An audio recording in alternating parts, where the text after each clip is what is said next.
Everyone, and welcome to another night of faith, family, and finance. We had to take a little 2 week hiatus, but it is great to be back with you on this evening. Hope everyone is doing well. I am Schrendria Robinson, And I'm Marcus Robinson. and as always, we want to thank you first of all for joining and ask you to share this broadcast.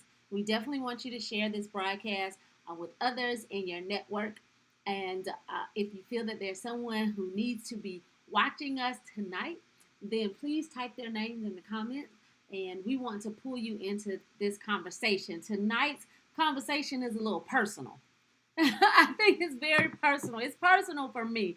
Oftentimes we come and we have conversations, and I believe that it will be very edifying for those who are watching. But tonight, I'm asking you to engage with me because I need your input. I need your help tonight, and I should say we. I definitely should say we. Tonight we I was are. gonna remain silent, man. It's okay. I'm just saying. I'm just saying. Tonight we will talk about children's church. What is the future? The future of children's church. The future of children's church. So, Marcus, we grew up very different. Different places, different parts of the South nonetheless. What was children's church like, or not even children's church, because I don't know if you had that title. They didn't call it children's church. Okay, all right. So that's the first thing. That wasn't called children's church. We didn't have children's church per se. The adults at that time didn't want to separate the adults from the children. So they didn't have children's church necessarily, but what we did have was Youth Sunday. We had Youth Sunday, and eventually we had a youth sermon where the pastor would call all the kids down under the age of 18 and would talk to us about whatever he was going to be talking to the adults about, but put it on our level, quote unquote, right? And then eventually we grew up, and pastors, at least the church that I came from, they kind of got away from that. And they started to have youth divisions, but never necessarily children's church. Right. Okay. So that's kind of how I grew up. Now, I thought it was great. Okay. I thought it was great because that's what I knew. That's what I was exposed to. I had the fortune. I guess I was fortunate in that I grew up in a house where my father was Baptist and my mother was Methodist, and so children's church looked very different in those two churches. I mean, in one church, it was about the food, the cookies, the fellowship. Really wasn't a whole lot of lessons going on, but I remember those cookies, and I remember what it smelled like, right? It was great. Then the other was more so you learn basic Bible stories, or what we would call basic Bible stories now, and there was no cookies. Okay. There was no soda. There was no punch. All right, so y'all see what's important. Yeah, as a matter of fact, we had a vending machine in our church. Now this is in the '80s, so we had that. We big time. We had a Coke machine.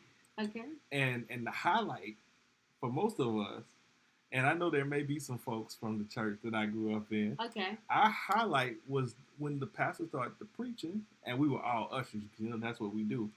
Kids are ushers. Okay. We would leave, go get sodas, as if we were on like a soda break, and then come back after the preacher was preaching. High on sugar. Remind me to come back to that point. Remind me to come back to that point, for sure. For sure. And you, please chime in. I mean, Marcus is telling his story of what it was like growing up, and we didn't have children's church, but a child in church in the 40s. And so we want to talk about what's happening today with our children in church. So if you're watching, let us know where you're watching from. Drop your name in the comments. We definitely want to hear from you. I like Marcus, had very different experiences growing up in church. We did not have children's church per se, but one of the things that I wanted to highlight on that you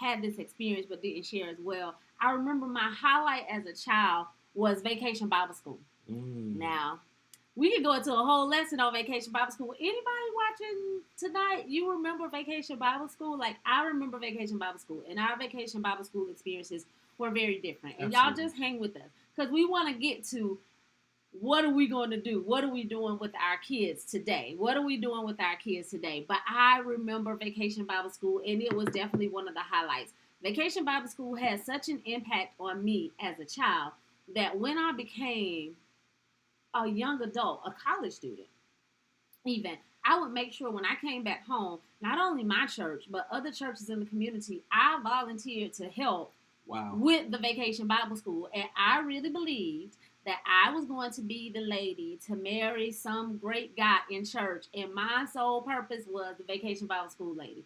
Like, I wanted to be the Vacation Bible School lady in church. I don't be no pastor. I didn't see any of that, y'all. But I saw myself. Well, you did marry a great guy. Now, whether or not it's the Vacation Bible School stuff, I don't know about whatever. That. I saw myself as the Vacation Bible School lady. And I was going to make sure that Vacation Bible School was the best. That when kids came to that church during the summer, because it would be kids who didn't necessarily go to your church. It was a community event. Vacation Bible School was about community. Right. And I definitely enjoyed that.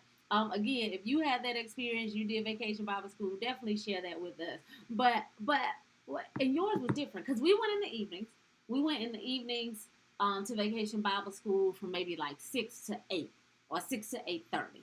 But you said that you had Vacation Bible School. Yeah, in the mornings. In the morning. Our Vacation Bible School was from like 8 to 12. Mm-hmm. And my mom at the time was Christian ed director. That's the lady. And right, she was that Bible school lady. She was a teacher by trade, so she had some time in the summer. Mm-hmm. Well, this is the thing. We used to have a bus, 52 passenger bus, and we literally went in the neighborhood and got kids. Yeah. So all of your neighborhood drug dealers, all your people who was questionable, whatever you can think of, whoever you can think of was on that bus. Mm-hmm. Okay? And so that was ministry at that time. I'm going to come back to that too. Okay? Yes. That was ministry at that time. I don't know what it cost to get a bus to do that now, but that's what it looked like in Greenville, South Carolina, right? So we would come, we would get these lessons for 4 hours. It would be Monday through Friday. And what would happen, basically, you would have lunch, a bunch of chips, a bunch of sandwiches. Your parents or whoever would come and get you, and you come back the next day, and you met these people from all over the city, right? On Fridays, you had to go. You went skating or bowling. Okay, that was every year, skating or bowling. Now all the kids look forward to it. Okay. So Vacation Bible School was really, really good, and I have friends to this day because of Vacation Bible School. So let's fast forward. Yeah. A whole lot of years later. Well, let's fast forward. Not just a whole lot of years later, but also during this. You're real comfortable with saying how many years, a whole lot. Okay. Me too. Yeah. I guess me wearing this 1974 shirt. It gives it all away. You put it on. Let's look at today and look at where we are. And church and our children. This is what caused us to come up with this topic, the future of children's church. When we look at church now, in this post-pandemic era, we all know the obvious. Church looks different for all of us. But what about the children? What about, some of these experiences that we're talking about that our children will never experience? And that's fine. I'm fine with that. But what will be their experience? What will be their experience? And so that's the question that we want to phrase and shape for you today and get your input. What do you think the future of children's church is? How will we continue to engage our children now? I want to start by saying I like the Zoom platform and other platforms. I think that when our children were engaged in that before we went back into the building doing a kind of hybrid piece that we're doing now, the kids, they looked forward to what they were doing, whether weekly, monthly basis on Zoom. They particularly liked it when I wasn't on the Zoom. Like when I wasn't micromanaging, my kids didn't like when I was on it. They wanted to control the computers themselves, and they know how to do this. They know how to do this because they've done this. It's familiar to them. Yeah, they've done this not just with the pandemic in school, but these kids have been on devices since they were born. We are talking about Now, the Alpha generation, those kids who were born 2010 and later, and our kids definitely fall into that category. They fall into that category. And these kids have had a screen in front of their face since the time they were born. People were snapping pictures of them, showing them devices, letting them watch Coco Melon and all this other stuff on YouTube, even as a baby, to learn things. So they're very familiar with devices. But now we find ourselves as parents in a very interesting predicament. And I know many churches, you have these Zoom meetings for your kids. Your kids get on Zoom once a week. But share with us also, what else are you doing with your children? And especially now as more and more people are going back into the building. Well, what's happening as more and more people are going back into the building, it's not necessarily translating to more children going back in the building. Right. So I did a little bit of research, and it's the Barna Research Group, the Barna Group, Barna. You know the group I'm talking about. So they said, as far as people who are wanting to come back in the building, and this shouldn't surprise any of us, or maybe it will, but the number one age group that looks forward most to coming back in the building is baby boomers. At 71%. Despite whatever health challenges or whatever you think that they may be experiencing, the baby boomers want to come back in the building. There's a huge social aspect when it comes to older adults and church. Most of that's their community, that's their people. If people are, especially women, if women live alone, they want to come to church because that primarily is their social circle. Community. Yeah, that's their community. And so they want to be in that community. Whereas when you go all the way down to Generation Z, it's close to 50-50. Like 41% may want to be in church and 38 online. And then the other percentage is like both, right? Yeah. So, but those are the people with the kids. Those are the people, some of the people with their children, the millennials and the Gen Xers. So we're talking about the Alpha generation, y'all. We're talking about young kids, 10 and under. Those are the people that we have to start reaching and looking at how church appeals to them. Right. If their parents are not interested or not bringing them to church, then we can say we're creating programs for them in the building, but if they're not there, what are we doing? How do we continue to reach them? And then for those who are there, like our children, what do we do? How do we reach the children that are there? Now, Marcus, of course, have done interviews. He got some research that he's conducted. I just didn't have time to put them in today. That's okay. Yeah. He had some market research where we've asked kids, particularly our own, what are you looking for in church? But as pastors and leaders, are we asking these young children, what are they looking for in church? Hey, Pastor Kristen, thank you for joining us. Well, one thing I recognize is that we are, so like for instance, when we were much younger or our kids' age, did you see one? Don't even. Let's just focus on the camera because he's gonna get live. his That's what it is. when it's on. Mm-hmm. So, well, hold on. Go to bed. I was just gonna say he's gonna get it when it's over, but carry on. This is what happens in church. This happens in church. Carry on. This is the thing. When we were there, when I was his age, it was almost as if sometimes adults would talk at children as opposed to talk to them and include them and engage them, right? Mm-hmm. We're in a situation where we're now those parents. Now we have a decision to make. Can we just dictate to them how they're going to learn? Right. Ignore the fact that the other days of the week they're in school learning in a particular way, developing information in a particular way, i.e. devices, electronics, technology. We as a church ultimately have to get where schools are. In terms of, and beyond, in terms of how we present the gospel to this group of people. This group of people will be the most, they project them to live longer than any other group. Oh, yeah. Okay?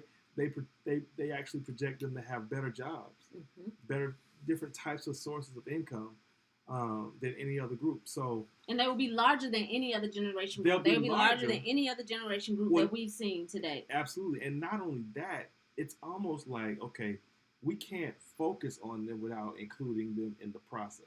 Okay. And I think that what's happened with the church, unfortunately, is that we've tried to focus on young people before, and we never engage them to see what it is they actually want. Right. Yeah. We dictate the gospel as opposed to present it. And so because we're dictating the gospel as opposed to presenting it, they resent it. They don't want any parts of it. And now we, several years later, when things happen, they look back at the church and say, well, the church didn't address this or the church didn't address that. And so the reason we wanted to have this discussion was because not only do we have young kids that we have to be concerned with how do we present the gospel, not just at home, but in such a way where they can take it and present it at their school. And right now we're having challenges like many other churches in doing that. Well, I'm with you on that, but I want to go a little bit more personal. I want to get a little bit deeper. I want to go to even just with our situation, and one of the things I should have done or could have done was invited other parent pastors or pastor parents, however you want to look at it, on this platform also with us. But particularly when the mother is the pastor. Particularly situations where the mother is the pastor and you're in a situation where you are not, many churches, many people who are back in their building, they're not back to the full capacity of having children's church yet. And the reason they're not there is because maybe the volunteer base is not up yet. They haven't gotten all the protocols in place yet. There's a multiplicity of reasons as to why they're not having children's church yet. And sometimes it's just simply because the space. They just don't have the space to have a separate setting like that. And that I find that to be our situation.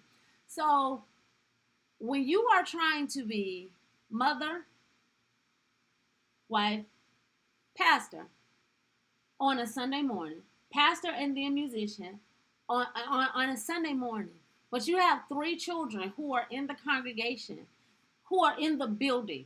But your primary role in the building is to be able to get the word out to others. And you try to be inclusive of your family. Those of you who watch our broadcast, who are on, you've seen our broadcast, you see our kids, and you see them participating. But there is so much more behind the scenes that you don't see.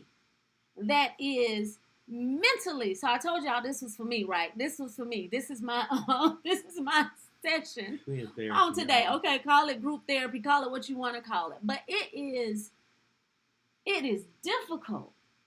It is difficult. I don't know another word to describe other than difficult, but I thank God for grace because God allows me and helps me to shift my brain from wanting to grab a child and shake a child. I just said that online. Wanting to shake a child, chastise a child, discipline a child to in 10 seconds or less, then smiling and welcome to Mount Olive on the Hill. It feels so... It feels so what? Draining. Draining is a good word. Like on Sundays, I am more exhausted. Because there's not a space. I mean, my kids are there. They have to be there. Because what's our alternative? Drop them off somewhere? We drop them off to somebody? Make them someone else's responsibility. So we can come to church to provide a service. Who are we providing that service to? Is that unto God? Okay, yeah, God, we're going to take our children somewhere else and we're going to come so we can have the perfect whatever broadcast. No, that doesn't work. Having them there is difficult. Not having a service at all is not an option. It is, but not in this context. Not the way you think. The way I have an idea, but it just becomes very interesting. So I would like to hear from y'all. I would like to hear who's sharing. I would like to hear, and you can teach. You can teach. Our children.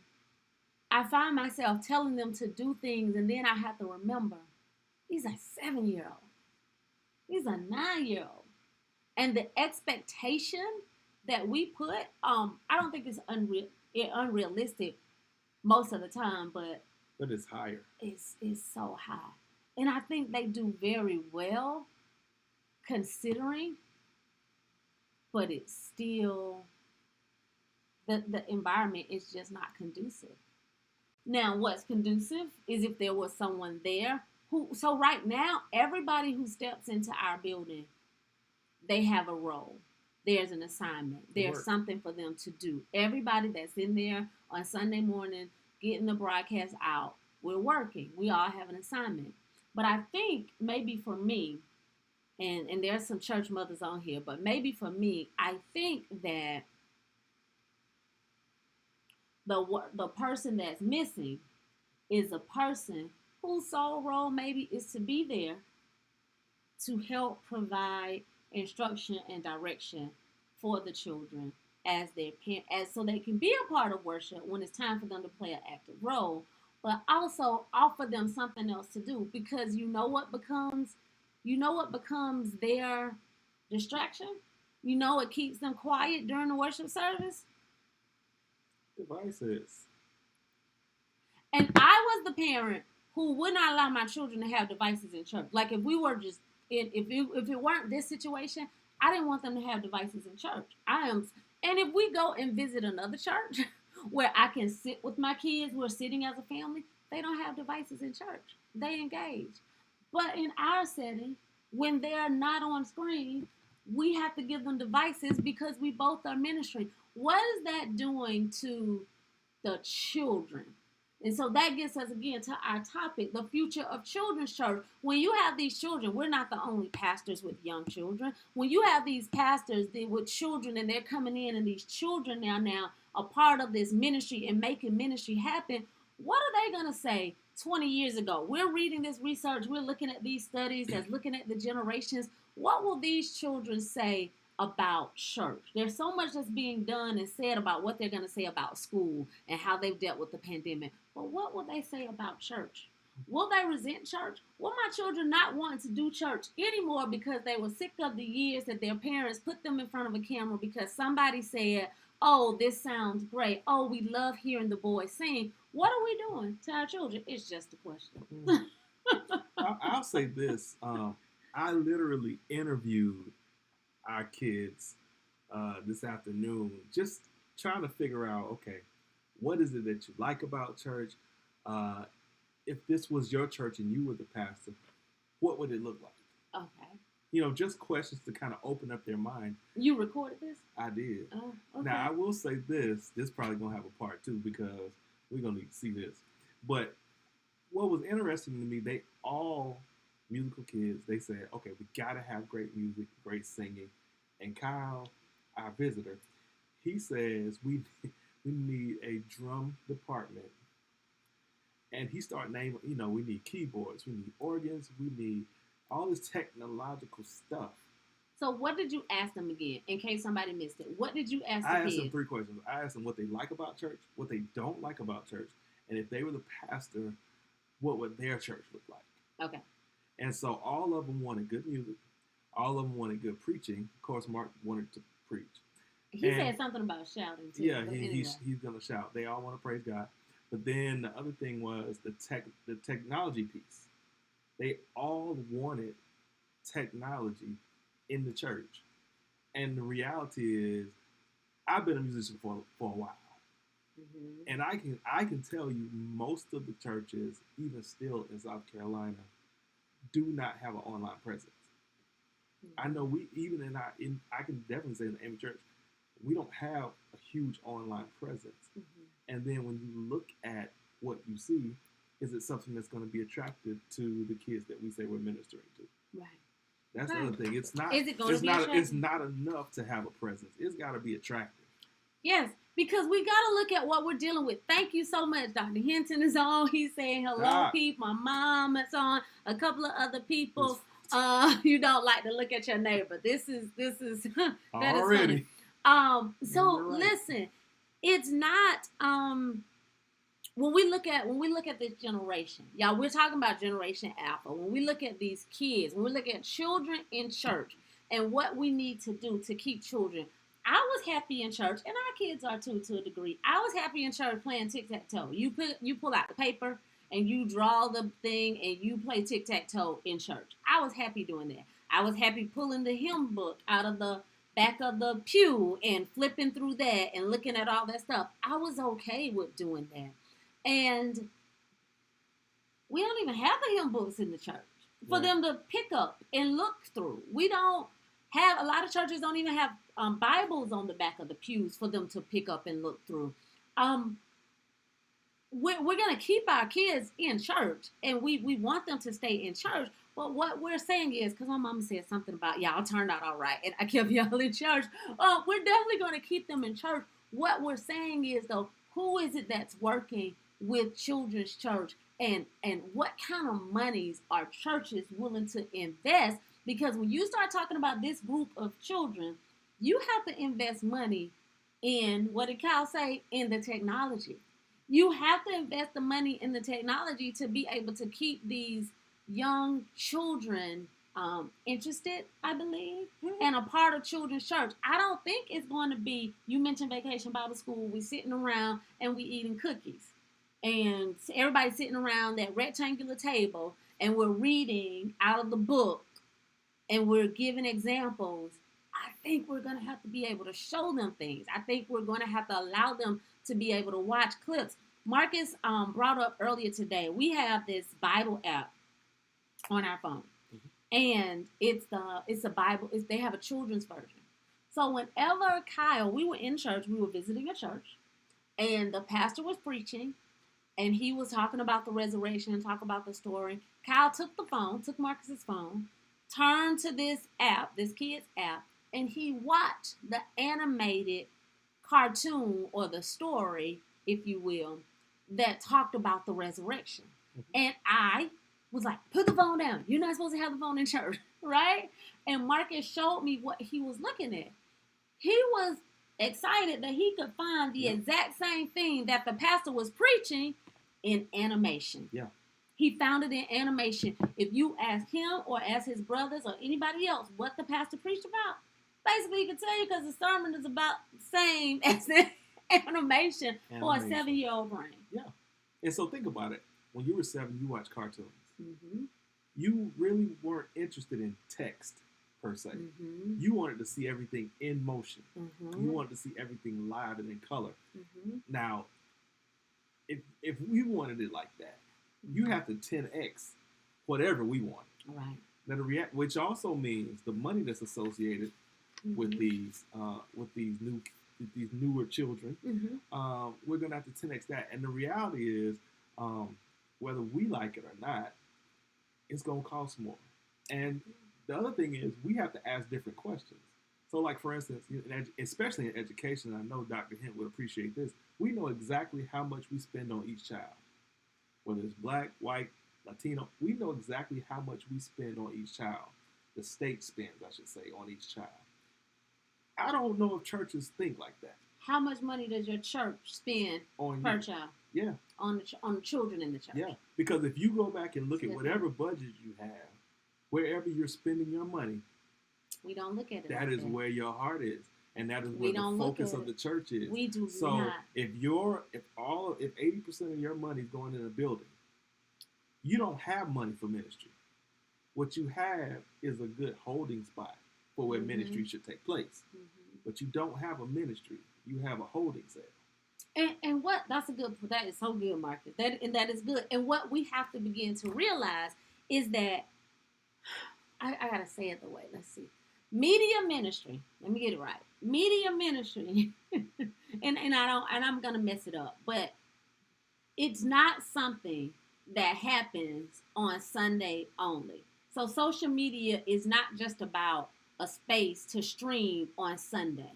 I need somebody to share that with me. Social media is not about a space just to stream on Sunday, but if you have a media ministry, it's about having someone engaged in that ministry all week long. You have to have some, and let me say this for the church officer that's watching of somebody else's church. This ain't the pastor. This is not the pastor.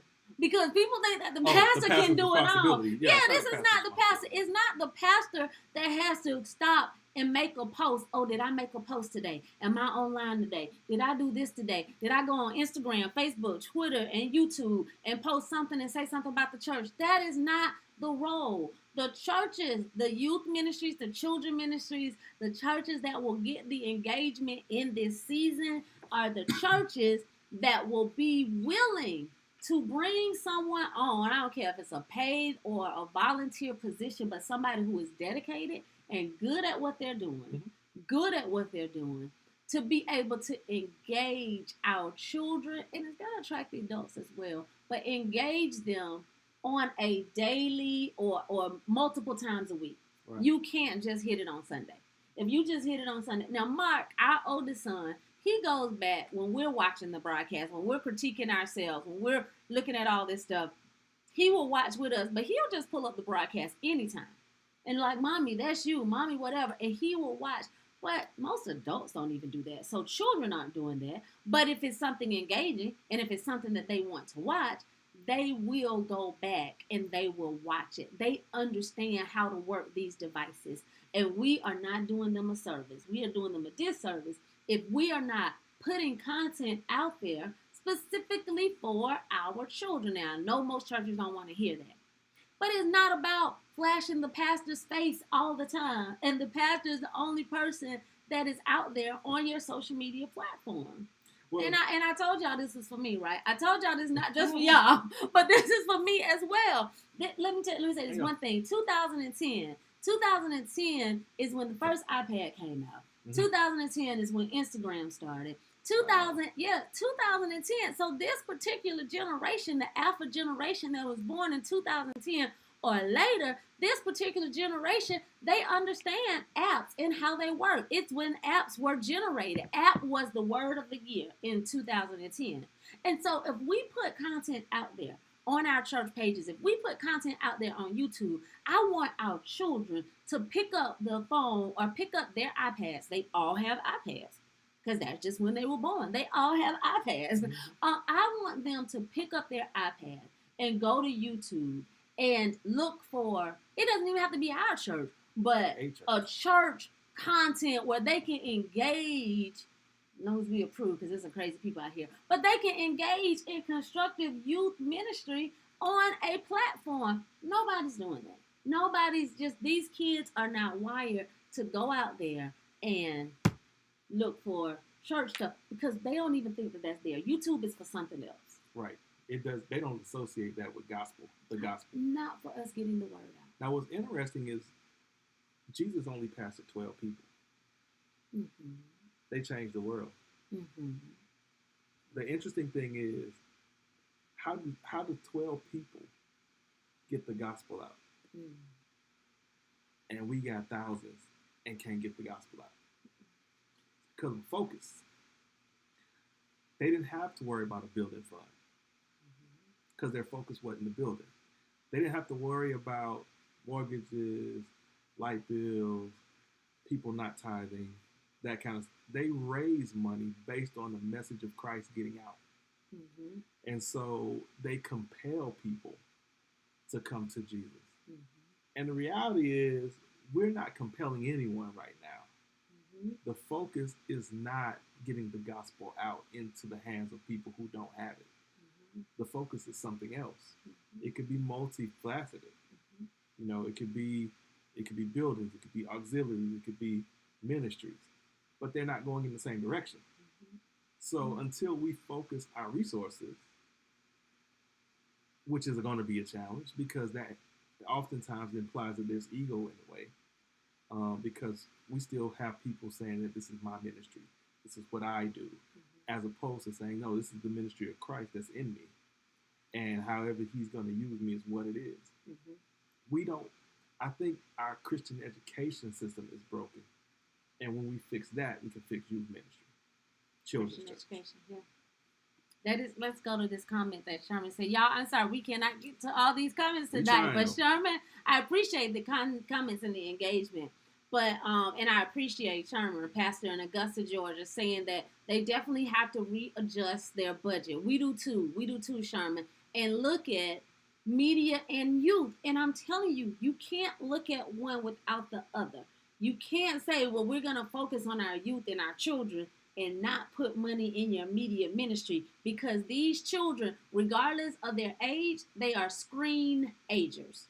They're screen agers. Like teenagers, they're screen agers. They've been looking at screens since they were born. And so you have to put money into your media ministry if you want to bring and attract youth to church. So this brings me back to Marcus Vacation Bible School, and they had the bus, and they would go around and they would pick up people. And when I was a youth pastor, I remember when we were at the church, we would go to the apartment complexes as well and pick up all these kids, and it was always our kids, the church kids, and it was them kids. Oh, they going to pick up them kids from over there from the apartment, because it was a stigma. It wasn't right, but that's how even church folks referred to them. So we would go and get all these children, and we would bring them in. Long gone are the days where we go and get the buses and bring the kids in if we don't have something to keep their attention when they get there. And again, it's not sitting around that rectangular table. Us having that bus today is equivalent to us having a site or an app or something that kids can go to, that kids can engage in, that kids want to be a part of. We have to begin to look at that as just as critical part of our ministry as we do anything else. Because before, this model, and let me tell you, this model is going out of the window quickly. The model that we've used in the past to grow churches is if you go out and you get those children and you bring those children in, people believe that the parents will ultimately come. And if you go to any, I hate to say it like this, but if you go to certain churches, there are certain churches who specialize in going to minority communities, underserved minority communities, and they specialize in taking kids sneakers and taking kids iPads and backpacks, and they go into those communities and they give gifts. Talking about, again, the dollar amount attached to how much you put on the kids. They're usually not the communities, they're usually not the churches that look like the community, but there are other churches that go into those communities and they take all these gifts. They take all this stuff to the children. They've decided how much money they're going to spend on the children. And then they get those children to come into the church. But when they get them there, the children are constantly still given things. The children are put on display there because there's a full staff of people who can now cater to the children that they just went out and got. And then you wonder, why those kids don't come to our church? How they come into our community and take our kids and get our kids to go over there? How did they do that? Because they had something to offer them. They knew how much money they were going to spend on each family, how much money they were going to spend to get each child to come. And if we just go in the community and pass out tracts and tell them to come, and then we get mad because they don't come, that's why they're not coming. That model is antiquated. It's not working anymore. So, Pastor, I got a question for you. Let me drink. You should. Do you believe that the reason the kids are our focus but not our priority because the adults are broken and won't make them a priority? And say yeah. That was quick.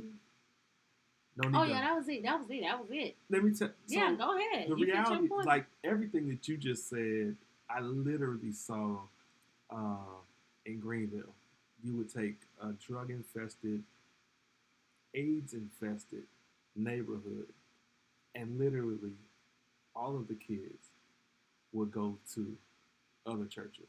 Now, what I think the big thing that we're missing is that when others come into our community and take our kids, they're actually taking our resources. Our children are our greatest resource. They're the ones who have the answers. They understand the technology. They can take your business, your church, your family to the next level if we guide them. And so, but if they're not there, if they're not present, that's hard to do. And the reality is we have to get to the point where we're comfortable saying that these are our children and we need to raise them. We need to raise them. We need to educate them.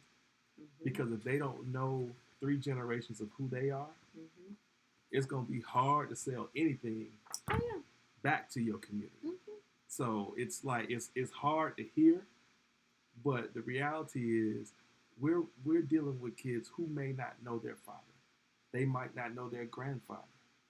And so if you have 3 generations of mothers raising them, boy or girl, there's something missing. And if you're a boy child and don't understand that there was a man that came before you, you will always be lacking. And until we're okay with saying, okay, you might not know who your father is, but this is going to be your uncle. This is going to be your big brother. Yeah. He's going to be that person that steps in and says, look, this is who you are.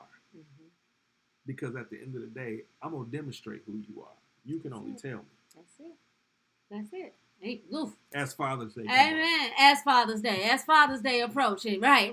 Let me tell you, and speaking of that, when you think about talking about a dollar amount that we put on the kids, and that's a real scenario, a real situation that we're dealing with right now.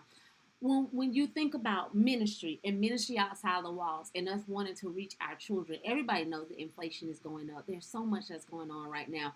And mothers, let's go to mothers, parents are struggling to pay for childcare and getting ready to be hit with this crazy summer. I said today in church, $300 summer camp. We're not interested in paying $300 a week times 3 for a summer camp. I know my brother's on here. He probably got times 4. But I mean, it is ridiculous. The prices that you have to pay once these kids get out of school. And there are a couple of churches that I've come across that are offering free or reasonably priced camps. And I commend you for those because we need those. But unfortunately, there's such a limit on how many people they can serve. They can probably only serve 30 people. Or because it's going to boil down to a space or a dollar. There are parents who literally, mothers, single mothers, who cannot afford to keep their children or have their children in daycare. They have to bounce around from daycare to daycare, just like they do from school to school, those of you who are in education, because they're pulling them out. They're going to the apartment complex that has a deal and a special, and they'll stay there for a couple of months. And then when their special runs out, 2 months rent for free or 3 months for free, then they go chase the next apartment complex. People do the same thing with child care facilities. And it's hurting our children. And many of those children who are in these situations, they're unchurched. I had a mom who was just like, this is the most affordable child care in town, but I'm still having to pay $1,600 maybe, a month. For child care. But churches are bringing in more money during the pandemic. They have less overhead and less expenses during the pandemic. But we are not stepping in the gap to help the people in our community. What if we partner with a daycare in this just in? Thank you, Jesus. But what if we did that? What if we said, who are the parents, who are the families this week that have unpaid balances or overdue balances? Who are the children that you're getting ready to put out of your daycare center because they can't meet their need? And we say as a church, we're going to clear the balances for these children in this daycare and send a note to the family and said, just think it, not looking for anything in return. Your bill was paid by Mount Olive on the Hill. Do you not think? They'll find us at some point. Do you not think that is a way, that would be a way to draw? Now, again, you can draw, you can clear that debt, but what do you do with people once you get them? And when it comes to the children, it goes back to Christian education, Marcus. It goes back to Christian education. But this generation that we're working with, this generation that we're dealing with, we are going to have to do more. Children's church cannot look the way it looked in the past. We have to do more. And you have so many more parents who are serving in ministry together. Mothers and fathers who are serving as co-pastors, or one is over the choir, or one is, and the other is over whatever. And so parents need to know, and Dr. Hinton said this before, there needs to be a great infrastructure. There needs to be a great curriculum. There has to be confident and competent people in place because I don't want to just trust my kids with anybody. And there's another article that I read that talked about the number of parents who are not even comfortable now sending their children to children's church because of so much that's going on in our churches. In our churches, you have to get a background check every year. I mean, we haven't done anything in face-to-face with the children, but even people who are online with your children, you still want to make sure that they are vetted before they start messing with your children, before they start teaching and engaging with your children. But so many parents are working in ministry, but our children can't get left behind. We can't have this thing, oh, the preacher's kid. Y'all know what y'all say about preacher's kids. Now, it's totally different. I do believe, and I've seen the difference, when the mama, again, is the preacher versus the daddy. But there's a stigma attached to preachers' kids, pastors' kids. And I'm like, this will not be my kids. We will not have this stigma. We can't continue to perpetuate this with generations to come, that the pastors' kids are just out there. Why? Because the pastors are too busy growing a church or doing ministry for who? That they can't even take care of their own children. I'm going to pause. I'm going to share this, and I'm done for the night. But I was talking to Bishop Vashti McKenzie very recently, and I was talking to her about this struggle of wearing these different hats. And one of the things that she said to me is that she had a similar situation, very similar situation, because her husband was involved in ministry with her when they pastored, and they had daughters, whereas we had the sons, they had daughters. You talked about how when you were in church, y'all would leave and go to the store. She shared with me a story how she's in church and she's preaching, and these people, they're not little kids, they're like teenagers now. You're in an urban area, or even where our church is. As teenagers, you can leave out the building while we having high church, all the adults were shouting, or during the time where everybody stands for the offering, and you stand up and the kids walk out the door. And the kids walk down to the church, down to the store. And so now you're standing and you're preaching, and you're looking, and you're like, where are my children? Get at the church, she found out that they had gone to the store with the other kids, because that's just what the teenagers did during church. Now, I've been at another church where teenagers did some whole lot of other things during church too. But she went to the offices of the church and she said, look, I can't preach if I'm trying to look for, focus, and discipline my kids. I can hold this position, but I can't be the best person you want me to be. And I'm paraphrasing here. If I have to focus on my children.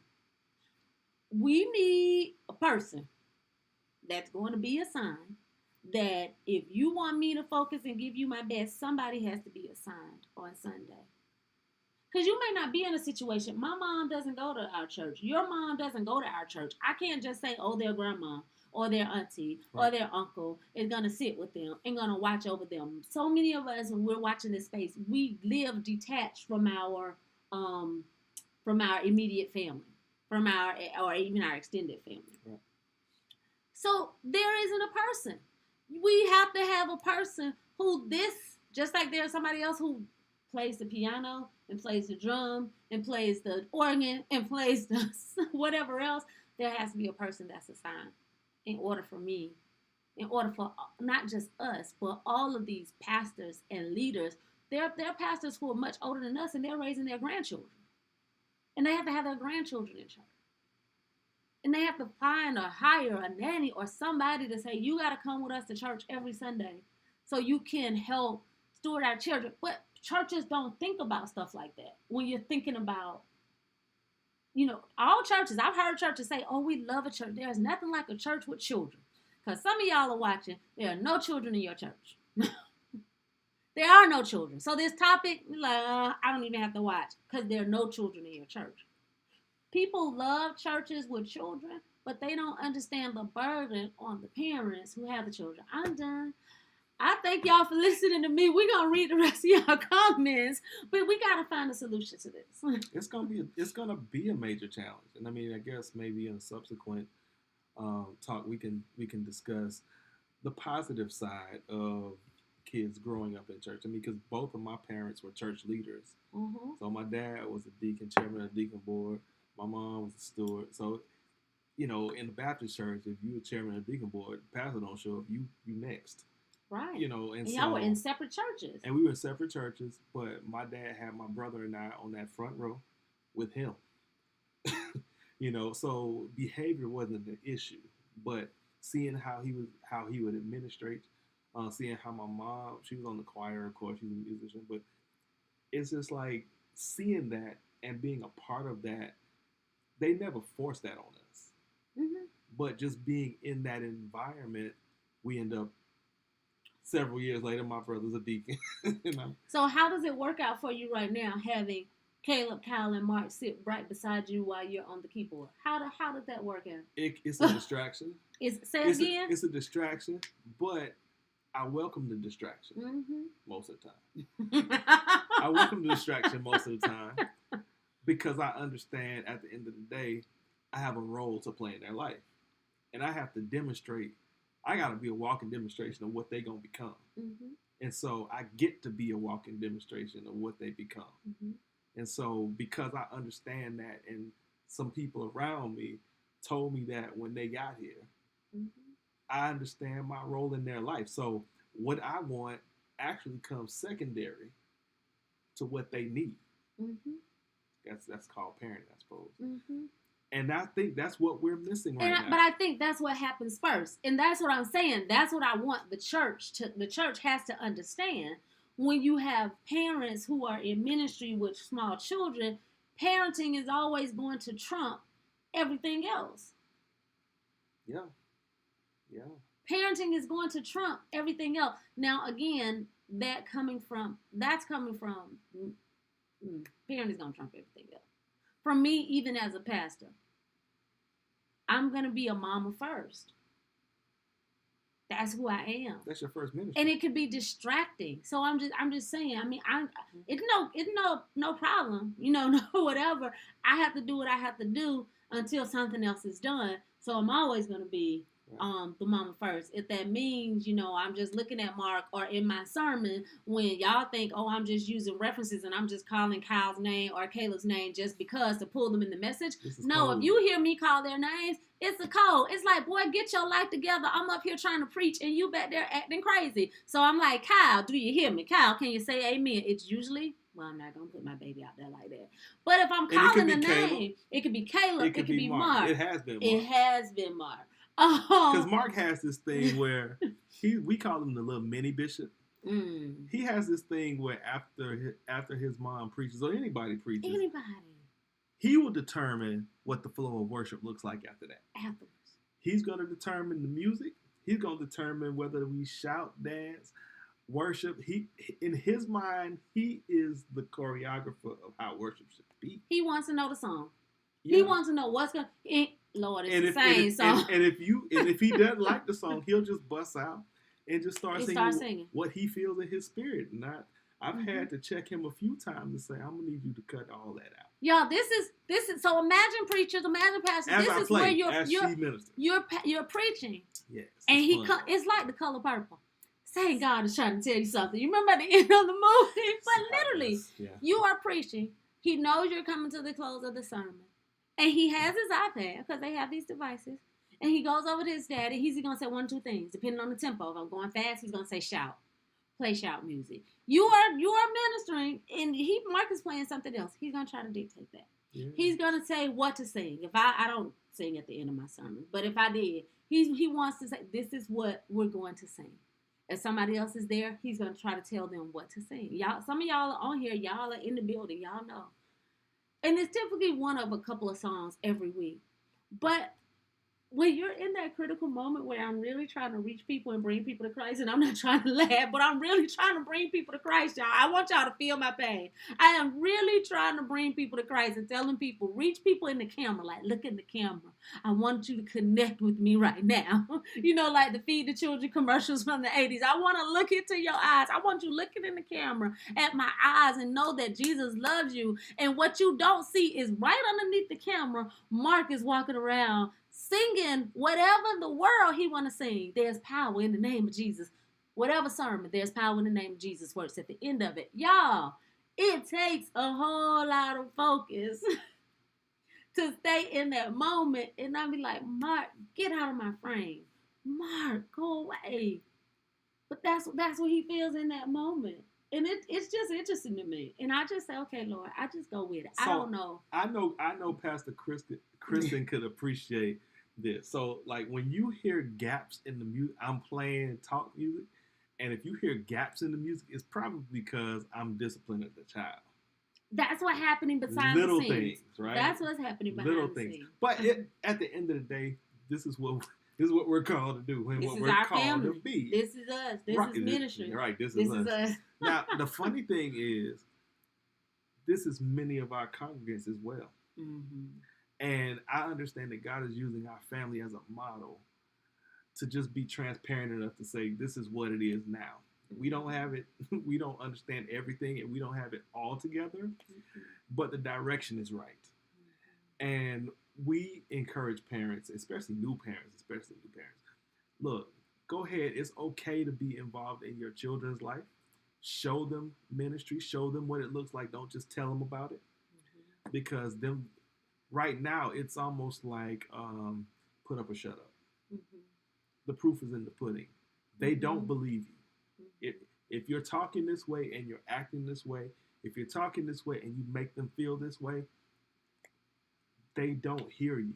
Mm-hmm. And so when God presents that moment where he or she asks that question and they expect a response from you, now they're questioning whether or not they're going to believe you. Right now, if you're a parent, you're God in that child's life until they get to know Christ for themselves. Mm-hmm. And so at the end of the day, what I want, what my preferences are, they come secondary to the needs of our children. Mm-hmm. And ultimately, we're trying to get other folks to get to the point where they understand that one concept.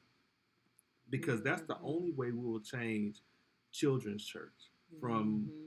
the stigma that it has mm-hmm. to something that's way more effective. Because we hadn't gotten to how effective the old model of children's church was. Mm-hmm. What did it actually yield? Mm-hmm. We turned out okay. That's what some say. That's what my mama said. I don't argue with your mom. Okay. But yeah, I mean, it's just a different day. It's just a different season. And y'all, it's 9:00. It's just a different day. It's a different season. And God has a plan. I mean, these children, they're just tapped into technology. Technology tapped into them. Okay, and the church has to be able to give that to them. And unfortunately for the church, that doesn't provide any of that and doesn't allow the children to do anything. Doesn't, we're not, that's why they're not there. That's why they're not there. You do the best you can with what you had. I had something powerful to close with, but I forgot it while you were talking. But is that your way of saying I talk? No, it's not. I love you. It's not. It's not. But we're doing what we do. We're doing what we do in ministry.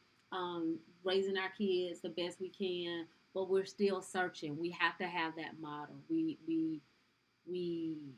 want to do more to reach not just our children, but all of the children that's in our community. Before COVID, we were very active in the school, going in and actually doing Bible study, reaching dozens of children on a weekly basis, and it was just a beautiful, beautiful thing. Have not been able to get back to that space yet for the obvious reasons. But we still have to find what are creative ways that we can continue to engage our children. Our children love Miss Regina if she's still on here. They're looking forward to, the camp, the blend out camp. Like, those things are wonderful. They love that. They love, because it's very diverse. It's very eclectic. It's music. And if we can get her to do it for the summer, it's all those things. It'll be great. It's all of those things. And children like that. Children get a lot out of that. But, and we're so grateful for that. But again, churches, what can we do? How much money are you spending on your kids? I'm not saying this because I want anybody to pay for our kids to go to camp. But I'm just telling you, parents out there are having a difficult time. If they're children, we talk about all these gun violence. We talk about these shootings. There was just a shooting this last night. 3 teenagers involving 3 teenagers in Newberry County. Every time we turn around, there's a shooting in our community. There's fights in our school. Hey, Churches, help these children, help these families, help these daycare owners. Keep children in daycare, keep children in safe spaces, keep children in camp. Who will you sponsor? Help these people. Summer is coming, and we have to make sure that our kids are in creative spaces, in spaces that are good for them and good for them and helping them to grow in their God. So help them do that. That's how I'll close tonight. All right, y'all. Thank you so much for being with us tonight. Y'all are great. Y'all are engaging so much with us tonight. I don't feel this topic is over. We definitely have to talk about it more and go into more detail. And would like to hear more of your insight and your suggestions as we figure out the future of Children's Church. God bless you, everybody. Have a good night. Thanks for watching.